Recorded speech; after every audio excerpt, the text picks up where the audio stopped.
Kisah perjalanan Sang Kiai 24, ditakluki semua jin penguasa Pekalongan. Bismillahirrahmanirrahim. Segala puji hanya milik Allah Subhanahu wa Ta'ala, Tuhan semesta alam. Shalawat serta salam semoga senantiasa tercurah kepada junjungan kita, Nabi Muhammad Sallallahu Alaihi Wasallam, beserta keluarga dan sahabat beliau. Sahabat-sahabat sekalian, sebelum kita lanjutkan kisah ini, jangan lupa tekan tombol like, comment, share, dan subscribe agar dakwah dan kisah penuh hikmah ini terus menyebar dan memberi manfaat untuk lebih banyak orang. Mari kita ambil pelajaran dari kisah-kisah sebelumnya tentang keteguhan hati, kesabaran, dan keyakinan penuh kepada Allah Subhanahu wa Ta'ala. Dan kini, mari kita lanjutkan kisahnya. Kisah perjalanan Sang Kiai 24. Kiai Cempli itu panggilan penguasa desa di sebelah desaku. Jaraknya kira-kira dari desaku 1 kilometer di batas sawah. Tiba-tiba Kiai Cempli menyerangku dengan serangan yang aneh. Tangannya seperti mulur memanjang dan menangkap tanganku. Lalu tubuhnya sekejap telah ada di belakangku, sehingga tanganku tertarik ke belakang bersilangan antara tangan kiri dan tangan kanan. Juga kakiku berpalitan tertarik ke belakang. Anehnya, ragaku juga dalam kamar seperti itu, sehingga Husna berusaha membetulkan letak tangan dan kakiku yang menekuk-nekuk. Sementara aku berusaha melakukan perlawanan sebisaku, namun berbagai zikir yang biasa aku lafadzkan tak juga bisa membebaskanku. Bagaimanapun aku berusaha melepaskan diri, tetap tangan dan kakiku terkunci.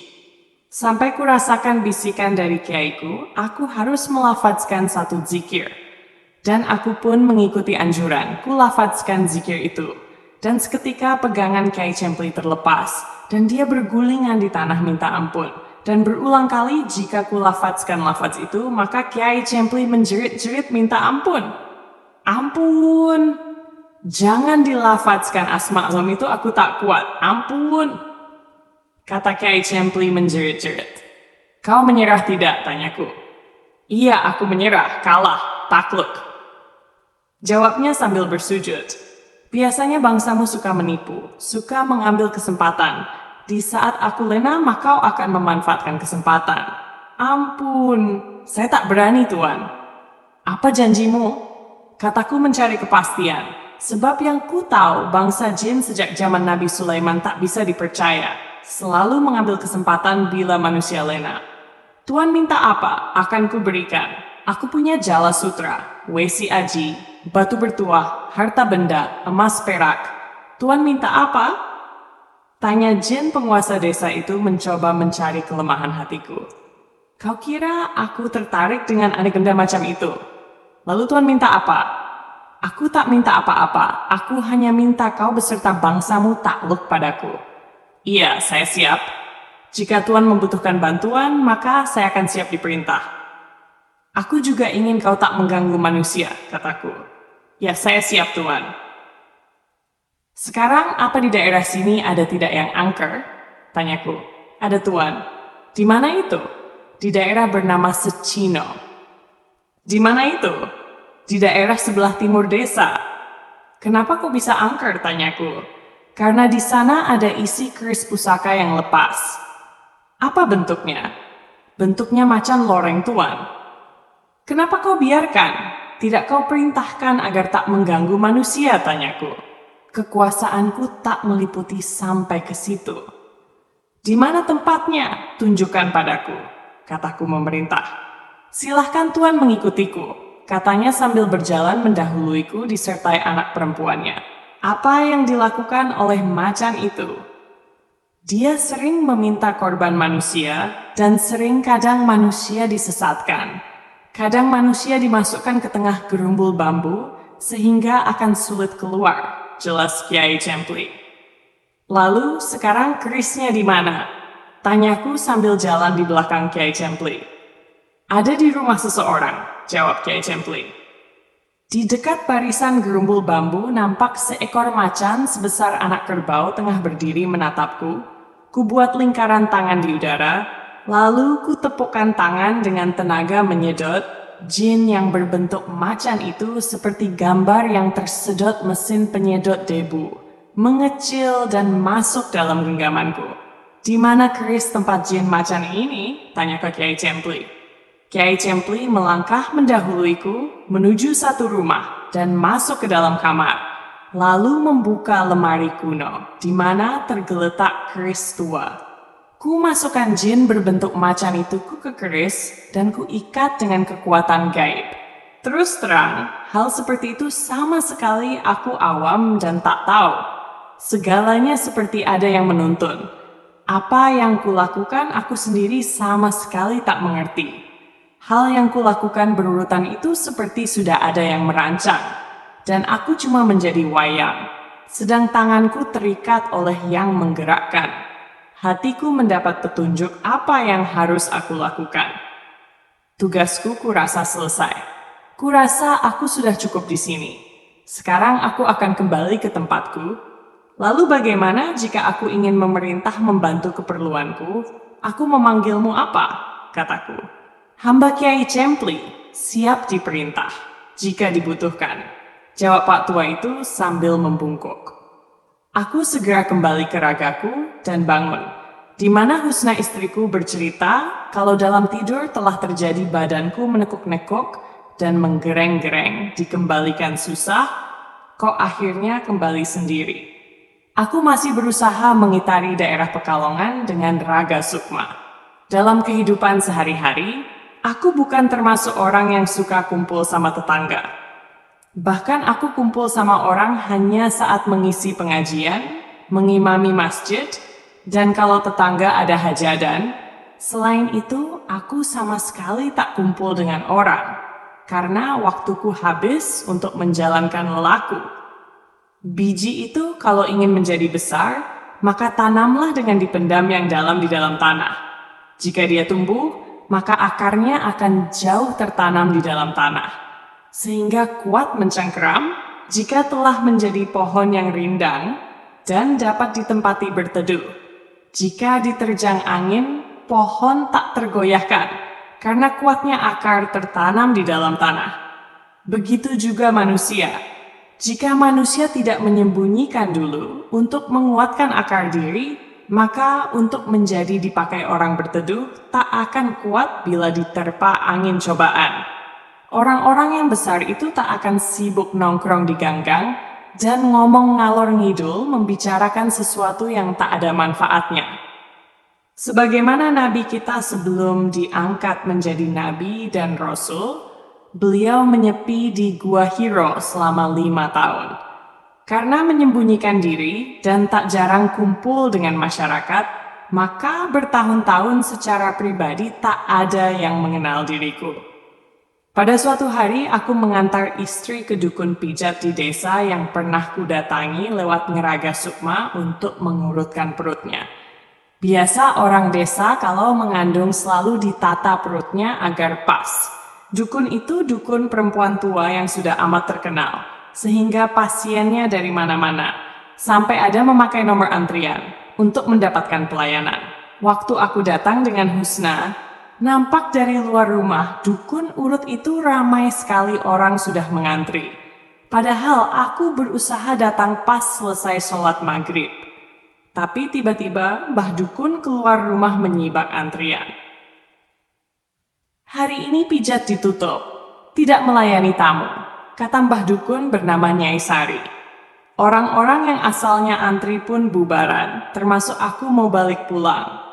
Wah, mungkin lagi tak untungnya kita mas, baru datang malah Mbah Sari tak melayani tamu, kata Husna. Ya ndak apa-apa, besok-besok kan bisa, kataku menghibur, dan ku putar motor untuk kembali. Tapi Mbah Sari malah menghampiriku lalu menggandeng tanganku dan berbisik di telingaku. Ngger mari masuk, kata Mbah Sari menggandeng tanganku. Loh, bukannya pijitnya diliburkan toh Mbah? Tanya Husna. Oh, itu untuk orang lain dok, bukan untuk suamimu. Jelas Mbah Sari. Aku dan Husna pun mengikuti masuk ke rumah Mbah Sari. Nyi Sari umurnya 60 tahun, orangnya setengah pendek, dan gerak-geriknya cekatan. Sudah terkenal di mana-mana soal kandungan. Bahkan mungkin sudah sangat terbiasa soal kandungan. Dia sering pas jika seseorang itu kapan pasnya melahirkan, jika sudah menginjak kandungan tua. Masuk rumah Mbah Sari, rumahnya sederhana, terbuat dari bangunan kayu yang lama. Tanpa cat berwarna, hanya dilapis kapur. Jika masuk orang akan mendapat kesan yang punya rumah amat sederhana. Walau Mbah Sari ini sudah berangkat haji ke Tanah Suci, tapi secara penampilan hanya biasa-biasa. "Mari Ngger Bagus, mari duduk," kata Mbah Sari sambil membersihkan tempat yang akan kududuki. Aku amat riku dihormati seperti itu. "Sudahlah Nyai, tak usah repot-repot," kataku. "Ndak kok, ndak repot. Ini sudah selayaknya. Malah saya minta maaf kalau pelayanan saya tidak berkenan di hati panjenengan," katanya yang membuatku makin bingung. "Mbah, sebenarnya ada apa toh Mbah? Kok panjenengan jadi bingung gitu? Aku ini orang biasa." "Jelasku, soalnya aku orangnya tak suka dihormati." "Orang biasa? Panjenengan itu kok pinter menyembunyikan diri." "Menyembunyikan apa toh Mbah? Landa ada yang aku sembunyikan kok." "Aku ini tahu Ger, semua penguasa desa ini mengiringmu dari belakang. Sekarang semua berbaris takzim di belakang rumahku. Bahkan Kiai Cempli yang penguasa desa juga ada. Jadi saya itu tak bisa dibohongi." "Oh, soal itu toh Mbah?" "Iya. Juga karena panjenengan desa ini yang sebelumnya angker, sekarang adem ayem. Saya sangat berterima kasih. Walau panjenengan menyembunyikan diri, tapi mata batin saya tak bisa dibohongi." "Ya sudah kalau gitu Mbah, ndak usah disebar luaskan, jadikan rahasia panjenengan we. Monggo istri saya ini dipijit," kataku menenteramkan suasana. "Oh, ginggih, monggo nduk, saya pijit. Besok-besok kalau mau dipijit, mbok manggil saja. Pasti saya datang," jelas Mbah Sri. "Yo tak bisa begitu toh Mbah. Panjenengan yang tua sudah selayaknya yang butuh. Yang muda datang." "Ya tak bisa seperti itu. Itu namanya saya ndak punya unggah-ungguh. Lah panjenengan penguasa desa saya. Masak saya yang andahan, rakyatnya didatangi pemimpin desanya. Ya namanya tak takzim, ndak hormat," jelas Mbah Sri sambil tangannya lincah memijit Husna. Repot juga, aku terdiam.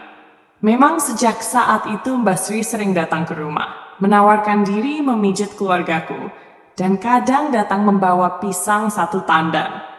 Sudah kularang, tapi tetap saja datang.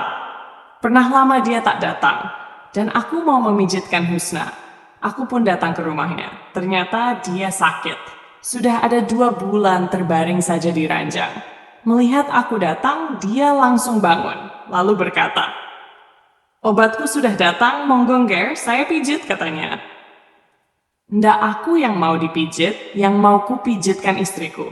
"Ndak kok Ngger, ini untukku, aku sakit, dan obatnya itu mijit panjenengan," kata Mbah Sri. "Lah kok aneh Mbah?" tanyaku heran. "Apa jenengan tak melihat saya sudah 2 bulan tak bisa bangun dari ranjang karena sakit? Ini panjenengan datang, saya langsung berigas," jelas Mbah Sri sambil menunjukkan badannya. Wah, kok aneh begitu? Heranku tak habis pikir. Aku terpaksa mau dipijit, walau tak masuk logikaku, tapi memang setelah itu Mbah Sri sehat segar bugar. Dia sering meminta diizinkan memijitku, agar dia sehat. Ya aku turuti saja, asal aku bisa bermanfaat untuk menolong orang lain. Dipijiti juga enak. Penutup, sahabat-sahabat sekalian, dari kisah ini kita belajar bahwa keikhlasan, keteguhan hati, dan rahasia antara hamba dengan Allah seringkali melahirkan keajaiban yang tak bisa dijelaskan dengan logika manusia. Semoga kisah ini menjadi pelajaran bagi kita semua. Jangan lupa like, comment, share, dan subscribe agar kita bisa melanjutkan kisah selanjutnya pada episode berikutnya dari kisah perjalanan Sang Kiai.